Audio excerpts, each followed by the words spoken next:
Teman-teman yang nonton video ini mungkin ada beberapa yang pernah mengalami pinjam di sebuah aplikasi pinjaman online, kemudian uangnya sudah cair, tapi suruh ngembaliin duitnya karena alasannya adalah ada double tagihan, katanya seperti itu. Bener apa bener teman-teman? Kalau bener tulis di kolom komentar ya. Nah, karena saya lihat beberapa bulan ini sering terjadi modus-modus seperti ini. Apakah ini memang prank atau penipuan atau memang dari pihak aplikasi? Di sini kita akan bahas teman-teman. Jadi setelah saya selidiki, ternyata hal-hal seperti ini kebanyakan adalah modus. Bahkan hampir semuanya modus penipuan teman-teman. Karena yang namanya pinjaman sudah cair itu ya memang udah cair beneran dan teman-teman udah bisa gunakan gitu ya.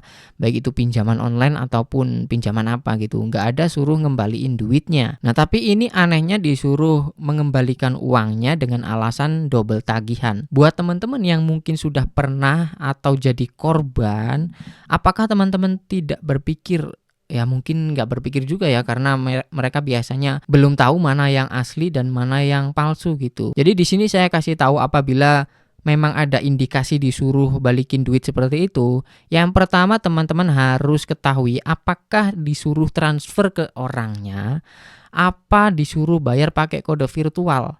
Kalau disuruh pakai kode virtual dan dicek dulu apakah kode virtual tersebut atas nama teman-teman.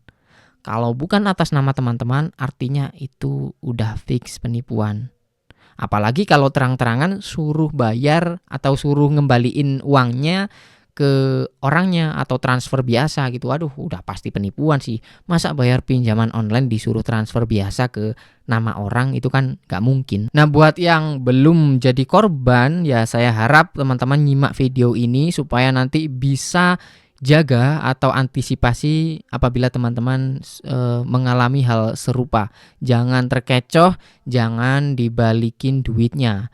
Karena apabila teman-teman sudah mengembalikan uangnya, maka pinjamannya atau tagihannya akan terus berjalan. Kok bisa gitu? Ya bisa, karena itu kan nggak bayar tagihan asli. Karena itu uangnya masuk ke kantong mereka yang ngeprank kalian ini. Ya kalau nominalnya kecil misalkan cuma 500.000, 600.000. Kalau nominalnya besar, contoh 5 juta atau 10 juta, itu kan bisa sangat merugikan menurut saya. Kita udah nggak pakai uangnya, tapi harus bayar tagihannya beserta bunganya. Apabila kita tidak bayar, ya resikonya nanti kita bisa kena blacklist apabila pinjaman online tersebut terdaftar dan diawasi oleh OJK. Ya semua resiko kita yang tanggung. Makanya teman-teman harus benar-benar hati-hati. Karena kalau nomor kita, data kita sudah masuk ke dalam sebuah aplikasi pinjaman online, tidak menutup kemungkinan nomor-nomor kita itu akan bisa menyebar ke berbagai aplikasi yang lain.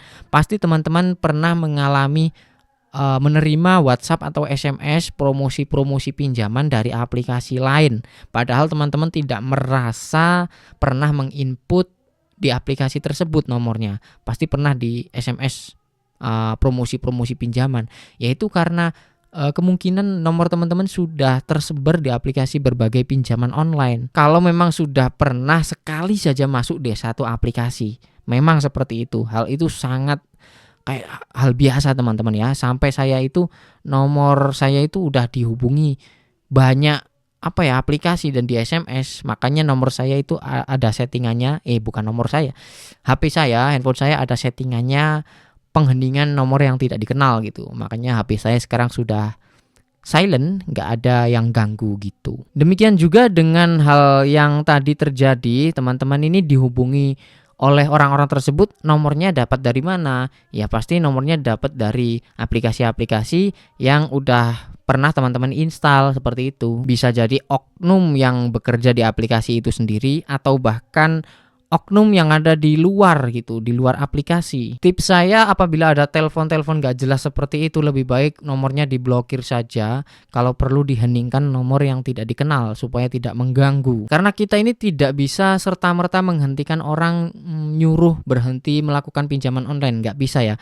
Karena semua orang itu ada kebutuhan masing-masing dan tidak semua orang penghasilannya itu banyak. Makanya ada yang beberapa orang itu selalu bukan selalu tapi kadang-kadang bergantung pada pinjaman online. Ketika nggak ada yang bantu, teman-temannya nggak ada yang bantu, tetangganya nggak ada yang bantu, opsinya adalah pinjaman online. Kadang-kadang itu saya lihat banyak orang seperti itu ya teman-teman. Makanya kita tidak bisa serta-merta koar-koar berhenti melakukan pinjaman online, nggak bisa. Yang bisa kita lakukan adalah meminimalisir supaya tidak terjadi hal-hal yang tidak diinginkan, seperti itu saja. Oke, mungkin itu saja yang bisa saya sampaikan di video kali ini. Semoga teman-teman yang belum pernah kena modus seperti ini, saya harap tidak akan pernah kena modus seperti ini. Jangan lupa tekan like-nya, share jika bermanfaat. Sampai jumpa lagi di video berikutnya.